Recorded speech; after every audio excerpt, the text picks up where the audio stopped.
Muhammad Syahri Romdon, Kompas TV, Cirebon, Jawa Barat.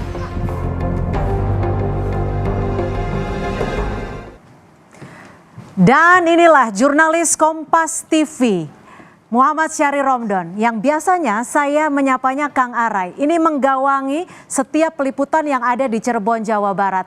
Dan juga menggawangi kasus Vina sejak tahun 2016 ya, Kang Arai ya. Dan kita juga akan mengundang Bang Tony RM, kuasa hukum dari Peggy Setiawan yang akhirnya berhasil memenangkan kasusnya. Selamat datang di studio Kompas TV. Terima kasih. Jadi ini ada dua punggawa di kasus Cirebon ya, yang memang menjadi sorotan publik, dan Bang Tony RM ini juga berhasil membuktikan Peggy Setiawan bukanlah Peggy yang membunuh Vina dan juga Eki. Bang Tony, kita flashback ke belakang ya. Ini kalau dilihat dari masa-masa Anda dan tim Anda berjuang secara bisa dikatakan mati-matian seperti itu ya. Dan juga bekerja sama dengan para jurnalis, khususnya jurnalis Kompas TV. Apa yang Anda lakukan saat itu? Ya, jadi pertama kali saya dimintai sebagai kuasa hukum Peggy Setiawan oleh rekan Ibu Yanti. Memang saya minta waktu ya. Saya minta waktu untuk menyelidiki, karena saya berpikir saat itu, masa saya membela pembunuh? Netizen Indonesia ya sekarang luar biasa kritisnya. Artinya kalau membela orang yang salah itu bagaimana reaksinya? Meskipun kewajiban advokat ketika menerima kasus ya harus dijalankan secara profesional. Tapi saat itu saya, karena Ibu Yanti mengatakan bahwa tidak bersalah Peggy itu. Peggy itu ada di Bandung saat kejadian. Saya akhirnya ya sudah, kalau begitu saya minta waktu dulu untuk menyelidiki apakah saksi-saksinya ada. Nah, kemudian saya minta waktu kepada Bu Yanti untuk menyelidiki dulu saksi-saksi yang mengetahui Peggy berada di Bandung. Nah, akhirnya saya turun. Saya turun itu banyak wartawan tuh, teman-teman wartawan termasuk Mas Arai. Ya. Nah, cuma wartawan saat itu belum ngeh kalau saya itu mau menemui Ibu Kartini, Ibu Yanti untuk mengungkap atau untuk mencari tahu saksi-saksinya itu siapa yang ada di Bandung saat 2016. Nah, lalu saya datang ke Ibu Yanti, ke Ibu Kartini, ya, di wawancara saya masukkan ke YouTube saya. Kemudian ada Adnan juga saat itu kuasanya, tanggal 23 Mei itu.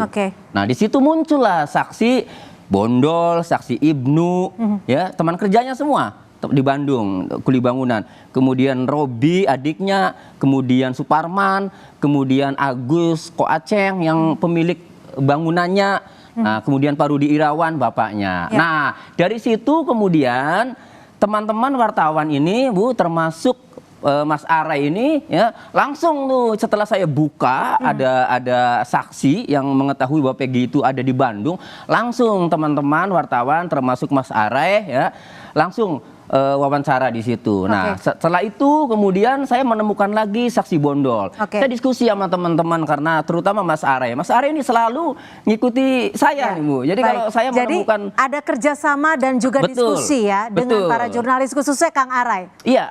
Karena misinya sama, kita ini mau mengungkap kebenaran.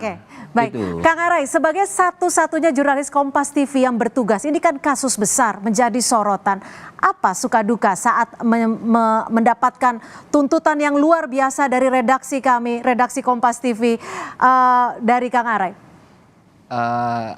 Pada saat itu saya merasakan secara manusiawi, jujur saja kebingungan dan kelelahan. Kebingungan karena ini merupakan pengalaman pertama saya mengikuti kasus yang cukup besar dan tidak sebentar, lama. Dan juga kelelahan karena hari ini saja belum selesai, tapi tugas untuk besok tuh sudah terdata, sudah di list oleh kantor untuk mengejar penelusuran ini, penelusuran itu, mencari ini, mencari itu, dan sebagainya. Sehingga saya perlu untuk mengatur ritme itu semua, mengatur bagaimana proses peliputan biar lancar, dan tentunya menjaga kondisi tubuh agar tetap fit. Itu yang pertama. Tapi setelah ini selesai semua, saya kira duka itu terbayarkan dengan semua pelajaran yang berharga, terutama dari pengalaman ini, peliputan, dan juga Kompas TV yang terus memberikan kepercayaan saya untuk belajar melakukan peliputan demi peliputan. PTC itu ya, saya sudah cukup, saya dari 2013 bergabung di Kompas TV. Tapi pengalaman PTC, kemudian breaking news sambil Ya. naik motor, tangan kanan bawa motor, terus tangan kiri Ya. pegang kamera. Terus kemudian saya menelusuri, melakukan peliputan penelusuran dari satu tempat ke tempat lain, digabungkan menjadi satu materi berita. Itu pengalaman pertama bagi saya dan Iya. berharga sekali. Kang Arai, Anda kan tentunya harus tak hanya membagi waktu, tapi Anda juga harus membagi pemikiran, tidak hanya kepada narasumber, kepada tuntutan kantor. Bagaimana membangun kedekatan dengan para narasumber? Kita tahu bahwa narasumber juga susah-susah gampang gitu ya. Ya, yang paling saya pegang dan itu merupakan amanat dari kantor pada saat saya bergabung pertama kali adalah integritas, Mbak. Di mana saya harus bisa berperilaku profesional sebagai seorang jurnalis Kompas TV, menjaga kode etik, mematuhi aturan, kemudian cara sopan santun, dan terakhir yang paling penting adalah empati. Bagaimana cara kita bisa mendekatkan diri dengan tidak hanya dengan kuasa hukum, dengan Pak Tony salah satunya yang sangat terbuka sekali. Jujur aja, saya belajar banyak dari Pak Tony. Orang yang menurut saya kuasa hukum yang tidak pelit ilmu. Tidak Jadi pelit sering ilmu diskusi ya? Banget. Bahkan pada saat dia menemukan satu pasal baru, korban saja, penemuan korban, ada Ibnu, ada Bondol, ada Ya. Suparman, saksi-saksi, itu terus dikasihkan ke teman-teman media. Oke. Sehingga akhirnya dari satu persatu babak, itu diikuti dengan, wah ini saya belajar lagi nih, Ya. wah ini saya belajar lagi, ini saya belajar lagi. Dan pentingnya empati dengan keluarga Pegi Setiawan, Ya. yang pada saat itu dia disangkakan sebagai pelaku pembunuhan yang memang bukan. Bagaimana perasaan seorang ibu anaknya seperti itu kan. Nangis lah, Oke. terpukul, terpuruk dan lain sebagainya. Kita kan dituntut bukan hanya sekedar mencari visual yang bagus, tapi kita bisa berempati. Empati itu bisa kita lakukan di luar kamera sebetulnya. Bagaimana kita berkomunikasi Dan kedekatan kepada setiap pihak. Kepada Baik. setiap pihak. Bang Tony, saat ini klien Anda sudah dinyatakan bebas dari tuntutan dan juga penetapan status tersangkanya. Apakah, tapi di sisi lain saat ini kan para narapidana sedang mengajukan upaya PK. Apakah Anda masih optimistis bahwa pelaku yang sebenarnya akan terungkap? Ya, kalau pelaku yang sebenarnya ini hanya Mabes Polri, tim khususnya inilah yang tahu. Kami ini belakangan muncul saksi-saksi, bahkan mengetahui sampai standing motornya itu, jumpingnya itu diketahui kan. Artinya bahwa itu menandakan kecelakaan. Ya, jadi belakangan muncul ke arah kecelakaan. Tetapi ya, Mabes Polri ini kan lagi bekerja.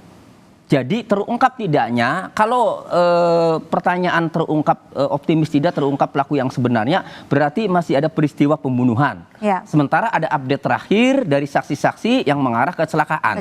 Oleh karenanya, Mabes Polri ini harus segera hadir, harus segera umumkan. Agar asumsi-asumsi liar, kesaksian-kesaksian, ya, atau spekulasi-spekulasi yang terjadi di masyarakat ini segera selesai. Inilah saatnya negara melalui institusi kepolisian ini harus hadir, harus segera mengumumkan hasil penyelidikannya dari nol melalui tim khusus yang dibentuk Kabareskrim maupun Pak Kapolri itu harus segera umumkan. Khawatir apa sih kan? Justru kalau tidak diumumkan nanti masyarakat bisa menilai ditutup-tutupi. Nah, baik. Itu. Kang Arai, di hari spesial ulang tahun Kompas TV yang ke-13, apa kesan dan juga pesan sebagai rumah yang menaungi Kang Arai di Kompas TV? Semoga rumah ini terus menjadi tempat belajar bagi saya, bagi semua jurnalis Kompas TV tentunya. Tempat kita melahirkan berbagai macam karya. Dan jadilah insan yang terbuka. Artinya ketika mendapatkan kritik dari kantor kita harus siap. Pun demikian ketika kantor kita memberikan pendapat kepada kantor, itu kantor juga terbuka. Itulah yang saya rasa sampai saat ini di Kompas TV dan semoga itu tetap dipertahankan. Artinya ketika ada dua arah komunikasi yang berjalan dengan baik, saya yakin kemajuan akan terus berjalan dan akan ditempuh. Semesta akan mendukung lah insya Allah. Amin, terima Apalagi kasih. termuka. Satu lagi yang paling menurut saya berkesan, Kompas TV juga memikirkan keluarga saya. Ketika saya sedang liputan, ketika saya sedang lagi banyak tugas, Kompas TV, korda utamanya kadang menanyakan bagaimana keluarga Lurai, bagaimana keluarga ini. Sehingga akhirnya cara komunikasi saya dengan keluarga saya juga dibangun dengan sendirinya. Ibu saya dan istri saya utamanya orang yang paling ada di belakang saya sampai sejauh ini. Baik, terima kasih Kang Arai atas kerjasamanya, kita sama-sama bertumbuh di rumah Kompas TV. Bang Tony, mungkin ada pesan dan kesan di hari spesial ulang tahun Kompas TV yang ke-13, singkat saja. Ya, bebasnya Peggy Setiawan tidak lepas dari intensnya media, dalam hal ini Kompas yang selalu saya sering update ya kepada Mas Are, tidak lepas dari media terutama Kompas TV. Oleh karena saya melihat bahwa begitu besarnya peranan media dalam mengawal penegakan hukum. Oleh karenanya di hari ulang tahun ke-13 ini saya berdoa semoga Kompas tetap menyampaikan informasi yang faktual, yang mengedukasi dan mendukung penegakan hukum di Indonesia sehingga hukum di Indonesia menjadi baik nanti. Baik, terima kasih Bang Tony dan juga jangan segan untuk memberikan masukan kepada kami. Terima kasih sekali lagi Kang Arai, Bang Tony, terima kasih sudah bergabung bersama kami di Kompas Petang dan juga sudah hadir di studio Kompas TV di Palmera, Jakarta. Terima kasih.